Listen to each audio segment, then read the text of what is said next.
Hilchos Maaser Sheini v'neta Rabbi perek chamishi. The laws of the second tithe and the produce of the fourth year, chapter 5.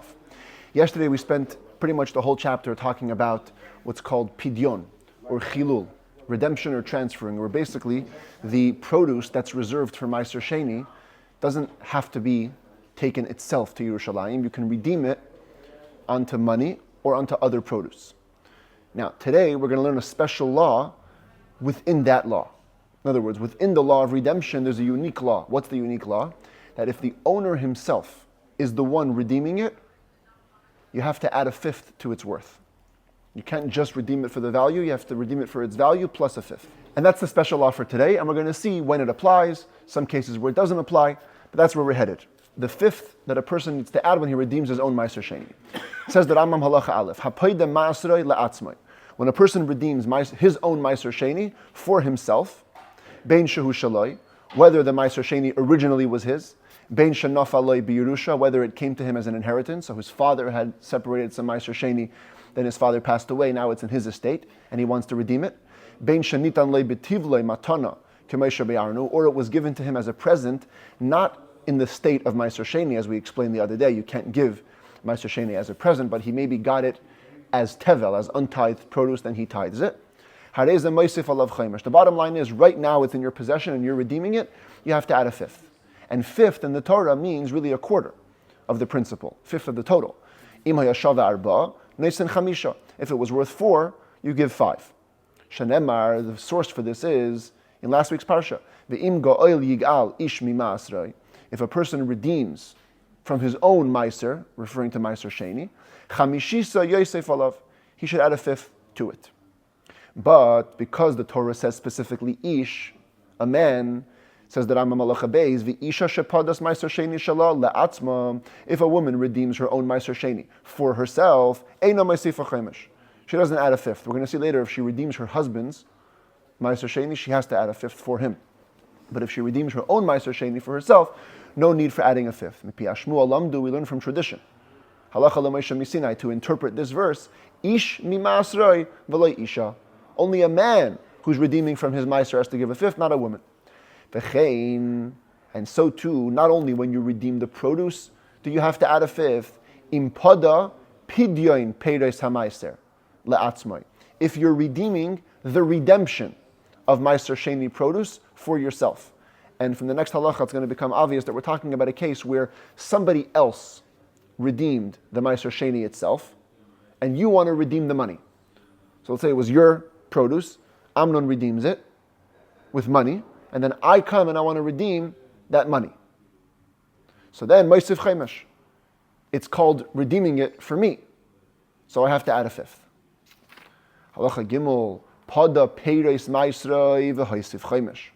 Let's say you had originally redeemed the fruit itself, and you added a fifth as you were supposed to. And then you go and redeem the redemption a second time. So you have to add a second fifth, but only relative to the original principle. You don't have to add a fifth over a fifth. So for example, if the original produce was worth 4, you're going to be paying 5 both times. Yeah. Both times, yeah. The first time around, you'll pay 4 for the produce plus a fifth, which is 5. And then when you redeem the money, you do the same thing. You go after the way it was in the principle. You don't have to add a fifth, let's say, because now you have 5, right? So seemingly the fifth should be, you should have to add 1.2. Right. No, you only add 1 because that's how much the principle, yes, exactly. Halacha dalet, Maaser Sheini she'ein b'chum she'shave pruta. What if the amount of Maaser Sheini that you have is so little that a fifth of its worth is not even a pruta, it's not even a copper coin's worth? Then you don't have to add a fifth when you redeem it because it's not significant. V'chein Maaser she'ein dam of Yeduin. Also, if you have Maaser Sheini where the price is not known. So the other day we had a case where, I think it was yesterday, where if you don't know the price, you have to get 3 experts to come in and appraise it. Here, as the commentaries explain, we're talking about Maaser Sheini that cannot be appraised.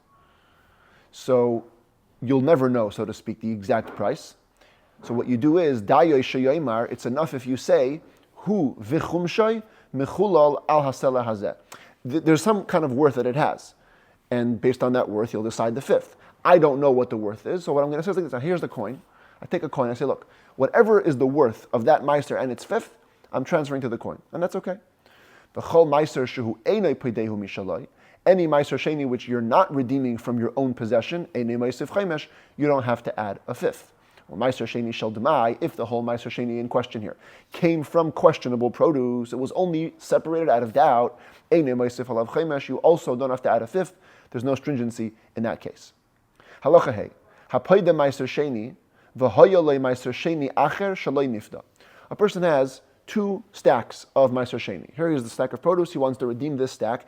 He also has another stack that hasn't been redeemed yet. In ein bechum shave pruta. And let's say the second stack meets the criteria where its fifth is not worth a pruta. So you have much more in the first stack, much less in the second stack.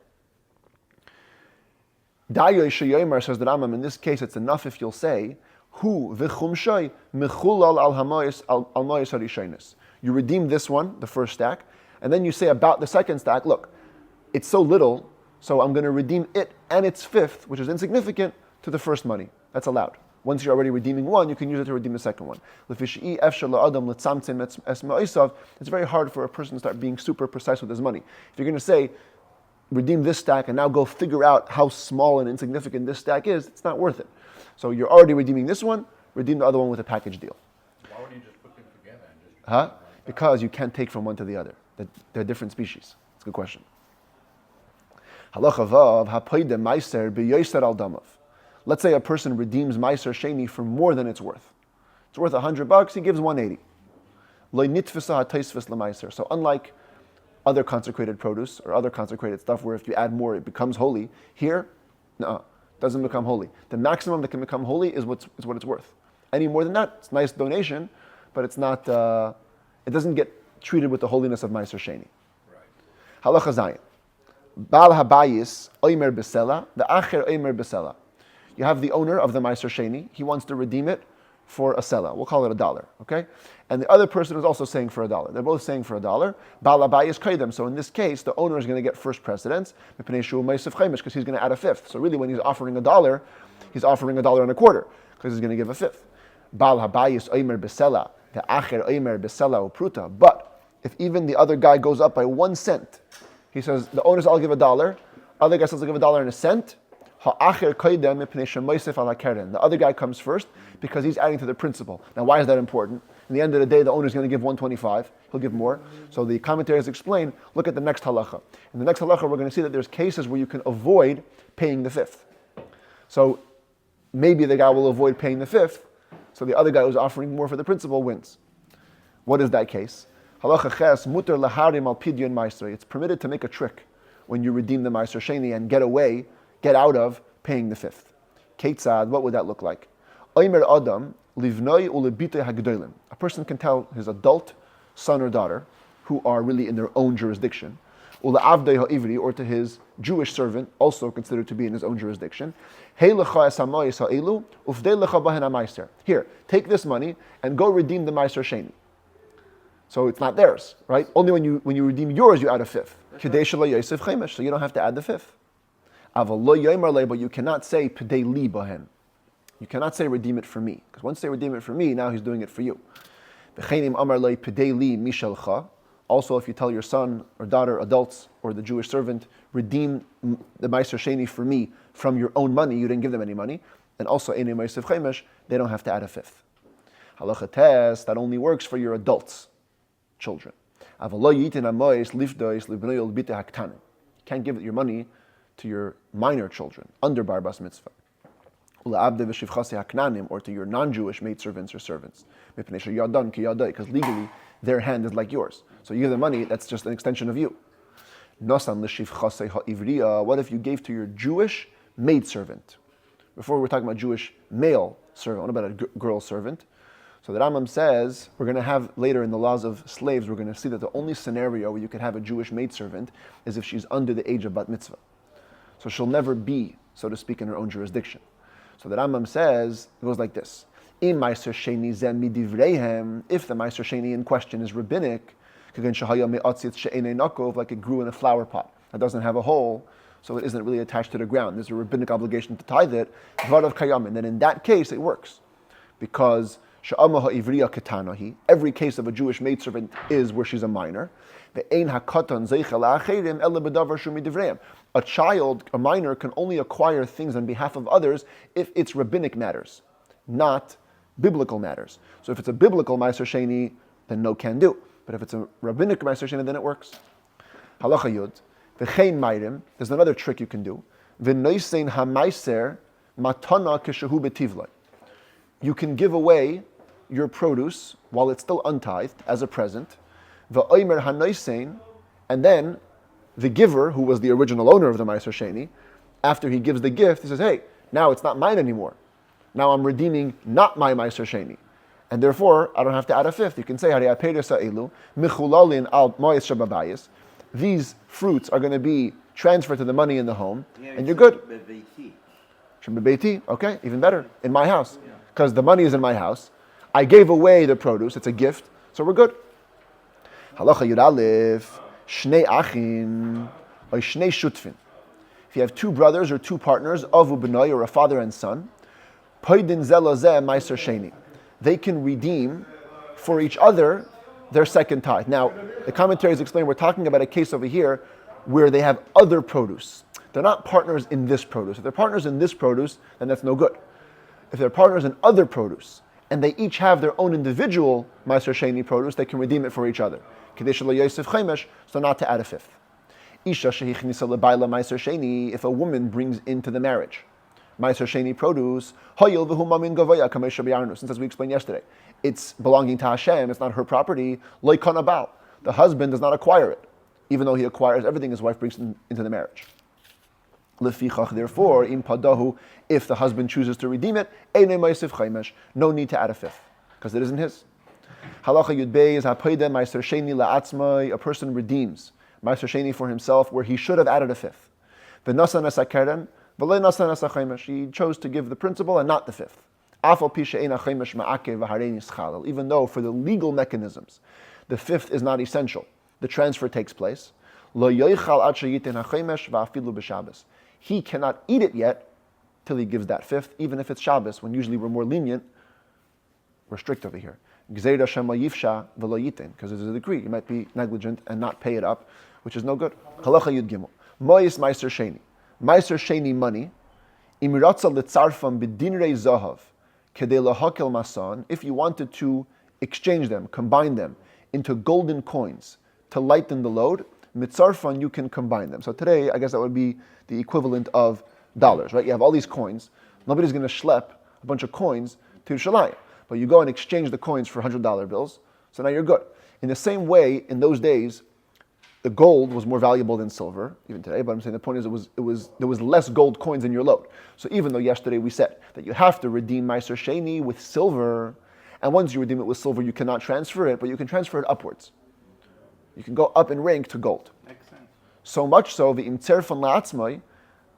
if you exchange them for yourself, that's not considered a redemption. When you change silver coins for gold, you don't have to add a fifth. That's not the way of redemption. That's just simply convenience. Halacha Yudaled, on the flip side, when you have a silver coin, a sela, and you want to exchange it for smaller coins, so like, you want to break the $100 bill, let's say, or in this case a silver coin, Bein b'Yerushalayim, bein chutz l'Yerushalayim, whether in or out of Jerusalem, lo yitzarfena kula b'ma'is necheshes. Initially, you shouldn't right away break it up into copper coins. Ela b'shekel ma'is kesef, u'b'shekel ma'is necheshes. Shekel is a half a sela. Half of it should be silver coins, half should be copper. The copper apparently were the ones that were most easily spent. However, if you had too much copper coins, there was a risk of them getting rusty. So you took silver as half, and half of it copper. If you finish the copper, get more silver, get more copper. Halacha tezvav mutar lechalel kesef maaser im peiros maaser ala kesef. Yesterday we learned that when you have Maaser Sheini money that you redeemed, you shouldn't redeem it onto other money. But if you're doing a combined transfer of money and produce over here onto other money, that's allowed. V'hu sheyehuba peiros paches mishvei dinar, so long as the produce's worth is less than a dinar. If they had if they had on their own a dinar's worth, you shouldn't transfer them to other money. Do it on their own. Dinar. Sorry, you shouldn't do it with the money. Do it on their own. Ketzad, what would this look like practically speaking? Hayu leperes shvei dinar ushleisha dinarin shel Maaser Sheini. Okay, you had 1 dinar of produce, 3 dinar of Maaser Sheini. So 4 dinar makes a sela. Einay mechalel hakoil al sela achas. Don't go and combine them all to 1 sela, because the produce itself is worth a dinar. Avalim hayole chatzi dinar peres, the chatzi dinar mois. But if you had a half a dinar of produce, half a dinar of money, mechalel shneyam al dinar echad, use them together to be transferred to 1 dinar, because that's allowed. You can do a combined transfer of produce and money when the produce is worth less than a dinar.